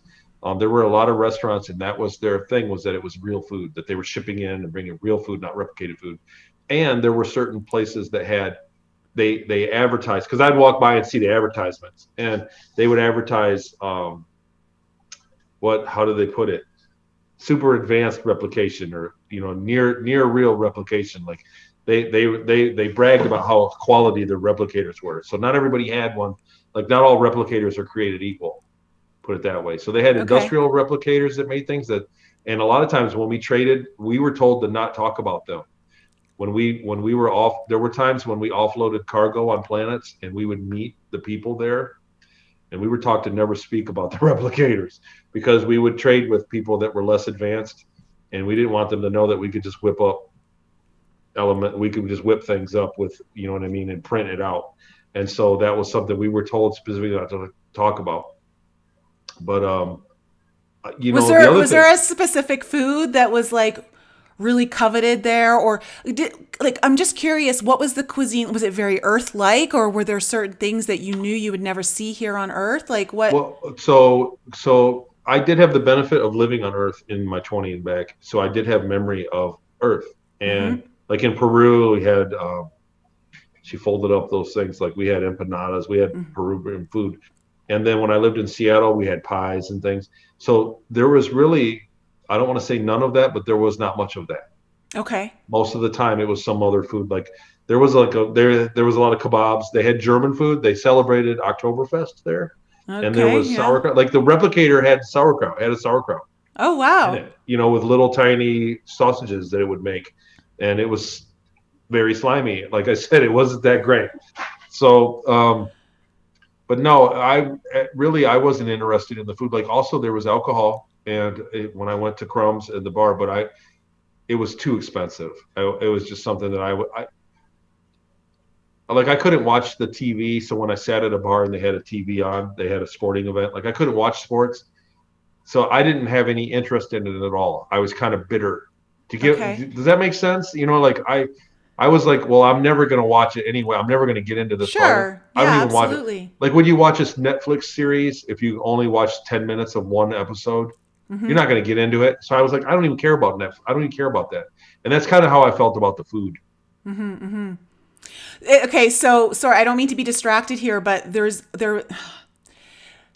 an orb in my room when you talked about the alcohol, right? When you said the alcohol, there was an orb in my room, and now it's gone. And I'm just curious because last night, or 2 nights ago, I was in my room and I saw an orb about like that big, but like an inch to an inch and a half, like in diameter, flying across my room. And in some of my last All Signs video, I think there was an orb. There was tons of orbs. So I'm just curious, guys, if you're seeing any orbs in this video on my end, because I literally just saw one in my room. So That's weird because like 10 minutes ago, I swore I saw something over here in my garage here, but it looked like the puff of smoke, and then it disappeared, and I just kind of ignored it. I have a light on in my face, shining in my face, so I just ignored it. But now that you'd mentioned that, I'm a little spooked. Spooked. Okay, so There was somebody in Australia, and there was a book that I have that did a study of orbs with photography with special cameras, and concluded that they're good. It's a blessing. yeah, I'm not freaked out about it. Yeah, it's a blessing. it's pretty. Yeah. Okay, so we have a couple more questions here for you. Alexandra Murphy would like to ask you, Tony, can you speak about wolf-headed creatures in the SSP and their possible connection to Dogman?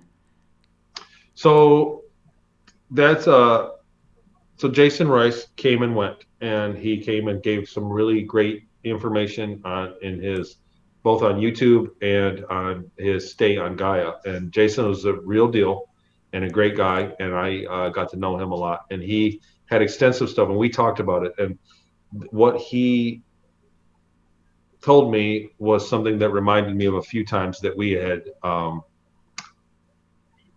transported them, but I didn't know because they had a suit on them. I thought they were like half robot, half bio humanoid soldiers, and even their suit would make them like they could just sit down, and their armor, the pants from the waist down, would lock in a position that they were comfortable. And I didn't know that they were dogmen like Jason described until I spoke to him on the phone. And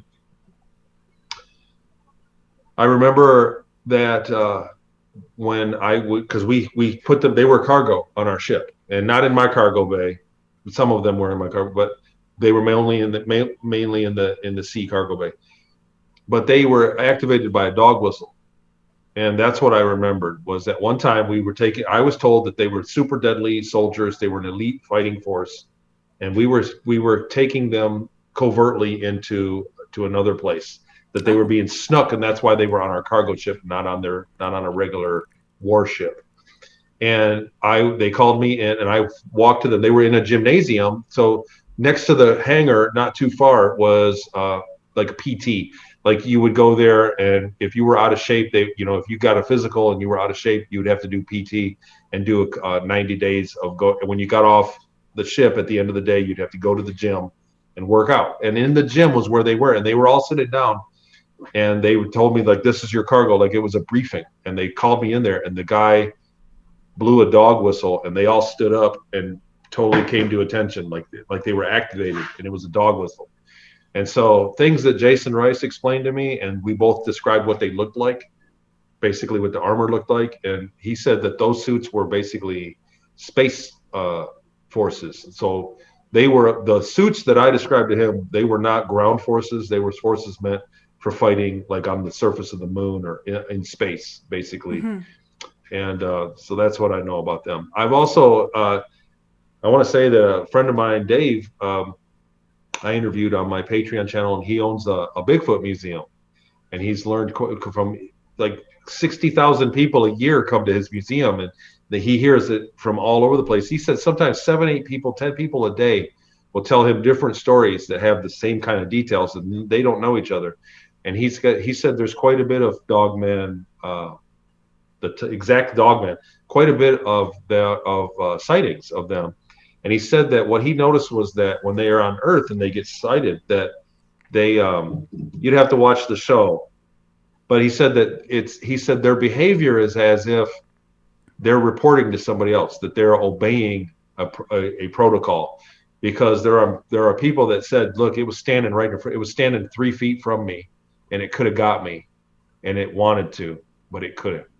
Like it would have got in trouble. Like, you know what I'm saying? Like, and he even said sometimes the Bigfoots, he said the Bigfoot phenomenon, he's like, they're not being seen in the woods.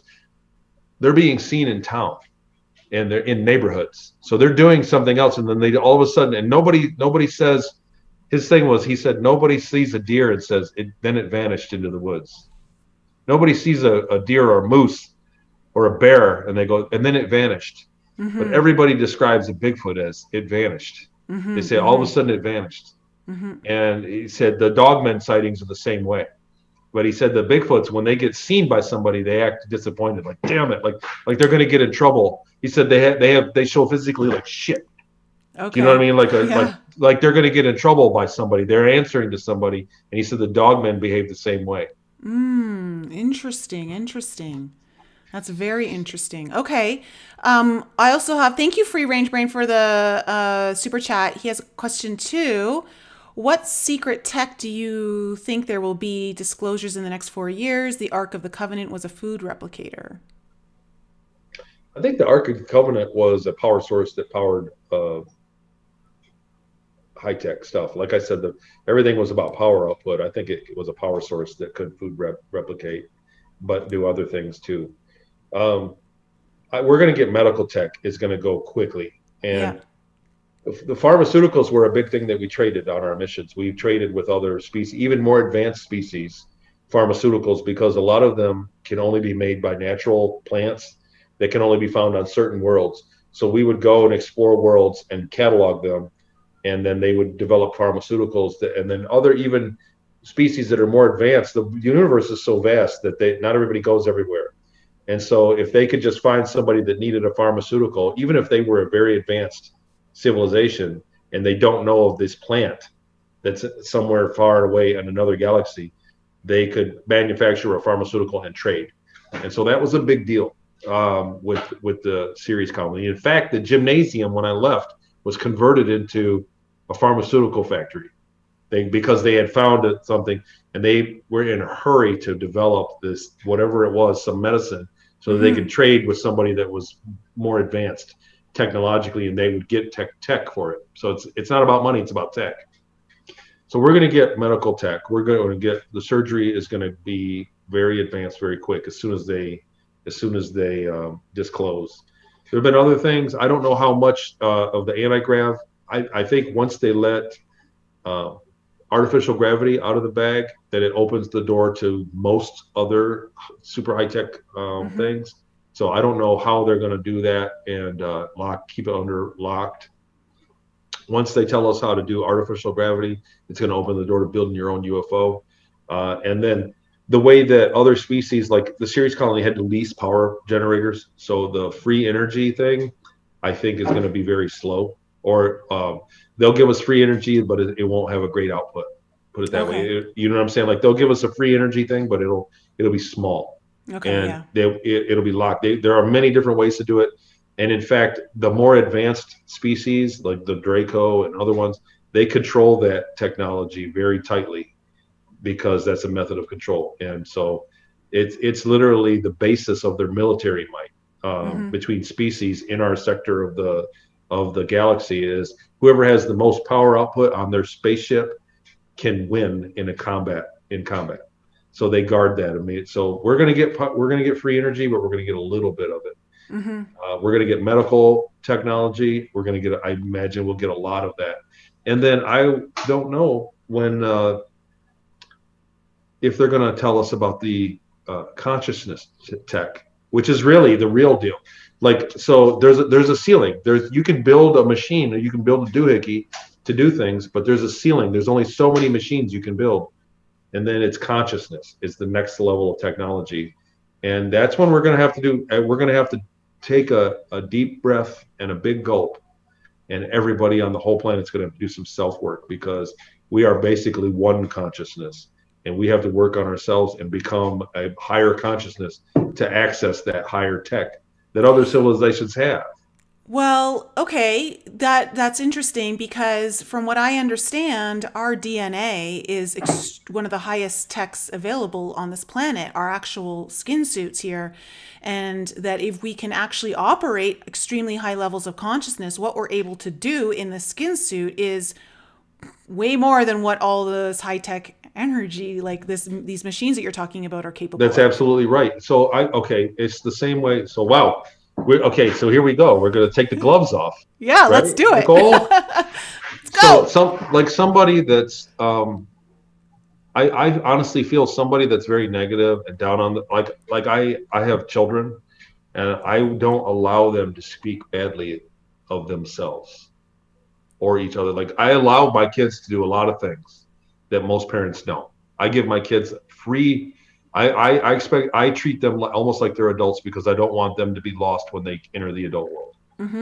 But I do not allow them to come down on themselves, because I feel that if you do that, it enters into your consciousness, and it's not just once or twice, but if it's repetitive for years, it'll actually affect your health. Like, you know what I'm saying? Your health. If you believe that you're healthy, you'll be healthy. And that's how, like you said, your DNA is affected by your consciousness, which is, you know what I'm saying, basically running it. You know, you're accessing your consciousness is not in this dimension. Your body is receiving your consciousness. And so the things that you believe are work with, like you said, in conjunction with your DNA. And so we're gonna have to clean it up. Some people have a better mindset, a more healthy mindset, and it shows. You know what I mean? Like, it's a key to beauty as well. You know what I mean? Just keeping your thoughts clear, because your body follows suit slowly. You know what I mean? You can't just make yourself grow an arm, but you can make yourself over time be unhealthy or healthy. And well, I've literally experienced healing my physical body back to health in several areas, just through energetic healing, going into the past, facing some of the traumas, healing that energetically, emotionally, freeing the emotions out of my field, all of that. It's so powerful. And through doing so, intuition has spiked. And so now I have new access to abilities that I didn't have before. And so this just kind of speaks to the testament of how important it is for us to go in and do our healing, and why we're constantly being distracted out of that with like media and news and all of that. And I always tell everyone on my channel, like, just go in and do your work. Like, just heal whatever you can find, face the darkness, go into the shadows, reveal what needs to be revealed, because that activates your DNA. That activates the gifts that allow your own technology to be utilized to a much higher potential than what we're using right now. That's awesome to say that. And you know what? These are things also, when you have a trauma, trust me, I know, when you have a trauma, and you heal it, like, these are things that you take with you. You know, like, the meat suit is going to come and go. You know, you're going to die, and your suit is going to lose its usefulness, and you're going to find another one. You're just going to go get another one, right? If you need to, if that's what you need to do. but the healing of those traumas, getting over that self-worth, you take it with you. You know what I'm saying? Like suicide isn't really a way out. And I've had talks with people that were suicidal. And I said, look, it's not a way out, man. You're just going to wake up in another life and you're going to have the same problem until you Mm-hmm. solve it. And sorry, you know what I mean? And you deserve it to live. But suicide isn't a way out. But the healing you take with you. This is something, it's a form of riches that you can take with you. You can't take it with you. But if you can heal that problem to where, you know what I'm saying, that habit or whatever it is, like you said, like do that work. And you solved it, and you actually get to take that with you. Yeah, it's so important. It's so important. And also because I know so many people out there when they listen to all of those of us who maybe have channels or are speaking and are intuitives and they want to access that. They want those gifts to turn on. The quickest route is the most painful one, the scariest one, which is going straight into that dark place that all of us by human nature avoid. But Mhm. that's the fastest way. It's how you activate it. And when you can open your okay, when you can activate your heart and you can start expressing it in the most loving unconditional way, when you have that heart activation because you've healed so much and you're really starting to understand the power of love in a way that I don't think a lot of our humanity even understands the power of love. I only just a couple of nights ago started to access this new part of my heart that I'm like, oh my God, I didn't even know I was able to feel this, like, this love for just me, humanity, other people. It like turns on so many other abilities. It's so amazing. Yeah. I think that in the beginning, when I got my memories back during that period of time, 2015, I think that it was also a time that I got over a lot of things too. And maybe that also allowed it to happen. I mean, I think that there was several things, but also after that, it was very healing to be able to know why I had problems. You know what I'm saying? Like I had claustrophobia, like I didn't like being in tight spaces. I never knew why. When I got my memories back of why, you know what I mean, what I was afraid of in the tight spaces, it went away. And you know what I mean? And I began to systematically go through things that I had, problems that I had. And it cleared a lot of that stuff up. Mm-hmm. Um, and I think it opened the door to new things. I just think it's a healthy thing, but you have to actually embrace what had the trauma. You actually dwell on it and think. And I had to ask myself some hard questions, like, am I the asshole here? Kind of Yeah. thing. In many situations, I had to. Yeah. You have to sit and do that. You have to say, well, maybe I'm not right. Maybe. And believe me, in my story, many times I have to ask myself, is this right? I'm going in public and saying this stuff. Am I right here? And I constantly reprove it to myself, like I just the places and everything. So, Yeah. it's kind of along the same lines. I mean, everybody's got a different challenge, different hurdle to jump over. Of course. But But it's personal responsibility. Personal responsibility for self and always checking in. Always checking in. So before we end the show, because we're getting up to 2 hours, wow, I didn't think we were going to go this long, but this has been awesome. it flew by. Yeah, before let's just end the show with what intuitive senses, feelings do you get about where everything's headed given, what we're seeing with the election and everything? Like where do you see everything going for humanity? There for a while during the election process, running up to the election, I really had some doom and gloom feelings, and very vested in it. But now that I see kind of like how the possibilities are going to work out, and as always, we are individuals. So if you're not part of a big giant organization, worrying about how another giant organization works doesn't mean anything to us as the individual. You just have to play your own position as best you can. So as far as that's concerned, but I had a lot of doom and gloom feelings about that, like something bad was. But now that I've seen how people have reacted and how things have changed, I really have like I said, well, like we talked about earlier, like how the kids are going to wake up, how the media, the mind control stuff is going to change.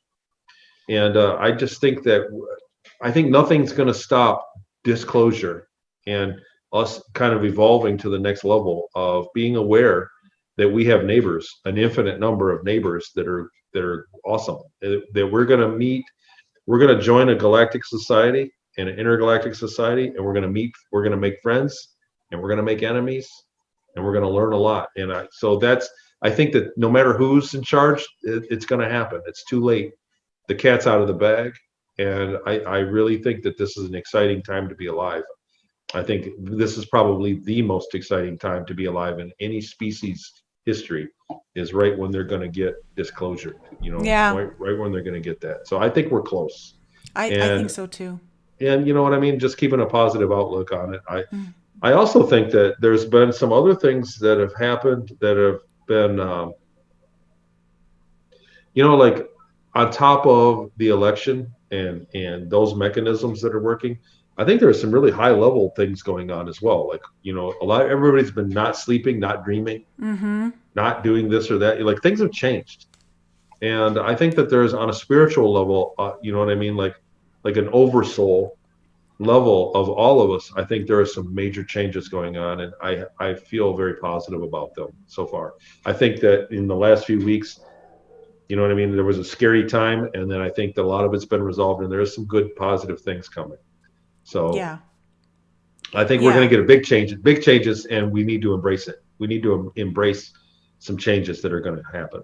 Yeah, and I think it's going to be a little uncomfortable for all of us. I think it's important for everyone to not choose to sit in the seat that you're just waiting for everything that you think is right to be proven right. To know that I think disclosure is going to be uncomfortable for all of us in ways that we just have to be prepared for that. It's nice to kind of maybe check the ego a little bit and know that if everyone's awakening or going through some sort of awakening process, that includes us, So, yeah, it's really great. Well, I think right now mankind is on that scary climb on the roller coaster, the slow, scary climb that everybody's scared. Yeah. And we're going to go over that top, and it's actually going to be a really fun ride as it goes. So I think that's just where we're at. And right. I love and roller Nicole, coasters. So thank you for having me. Everybody, thanks for the questions. Thanks for watching. If you have anything, I'm on TonyRodrigues.com, and I really appreciate being here and having a minute with you. It's been a fun time. Well, it's been so great to have you on. Guys, all of the information is in the description below. If you'd like to contact Tony, go to his website, check out his course, please do. And of course, when your book is ready to come out, we'll have you back on. It's always a pleasure to have you on the show, Tony. I really love your energy and your authenticity, and I learned a lot, and it was just really cool. This is a great show. Thank you so much. Thanks for having me. Yeah, thank you to all of you guys in the live chat. Guys, we'll be back with you. We'll be back with you next week. I've got David Rodrigues coming on next week. So love to see